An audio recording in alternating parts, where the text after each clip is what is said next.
名维吾尔医生的亲属称，他因亲人在美国活动而被中国判处20年监禁。美国呼吁中国将其释放。古利希·阿巴斯的女儿在美国国会及行政当局中国委员会组织的一场报告会上说，他的家人最近了解到他与去年3月被判恐怖主义相关的罪名。此前，他于2018年9月失联。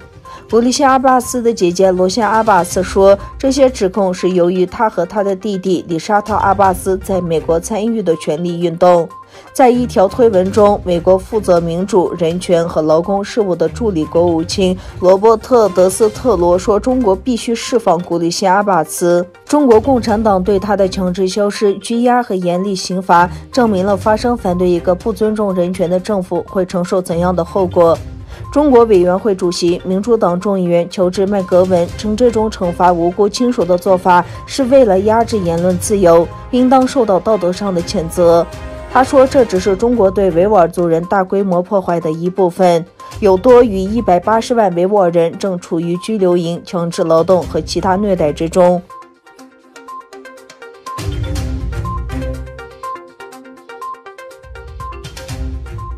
今天是1月1日，是东突厥散集中营受害者的亲属在中国驻伊斯坦布尔领事馆前的抗议活动的第11天。这一群青年于12月18日开始抗议示威，他们的家人关押在中国监狱或集中营中，他们想从中国驻伊斯坦布尔领事馆获取有关家人的信息。集中营受害者家属在中国领事馆前的活动引起了土耳其社会和媒体的关注，有新闻记者、宗教领袖和政党代表前往中国驻伊斯坦布尔领事馆参加活动，以此表示他们和受害者站在一起，反对中国的破坏。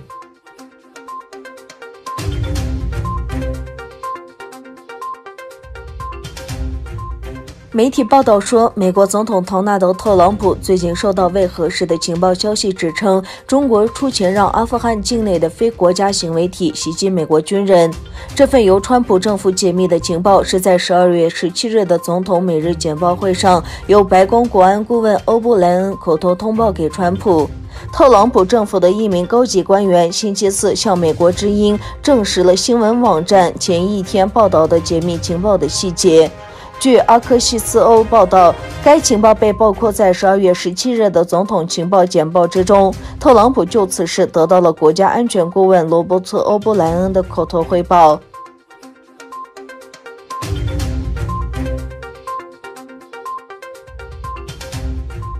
据中国疾病预防控制中心发布的一份刊物称，中国已发现首例输入型变种冠状病毒感染病例。该变种病毒在英国迅速传播。据最新一期中国疾控中心周刊报道，在对一名从英国回国的23岁女学生进行检测时，发现了该变种冠状病毒。检测是12月14日在上海进行的。中国病毒在英国出现传染力更强的变种后，已有多个国家对英国实施滤镜和限制措施。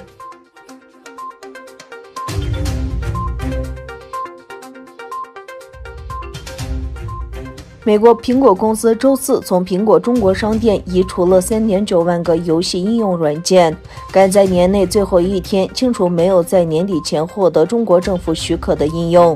研究公司七脉数据指出，苹果中国商店当天一共移除了4.6万个应用。商店的前1500个付费游戏中，仅有74个幸存。《华尔街日报》此前报道，苹果公司本月要求付费游戏和含有内购内容的游戏开发商在年底前提高获得了政府许可证的证据，而大多数开发商无法获得许可。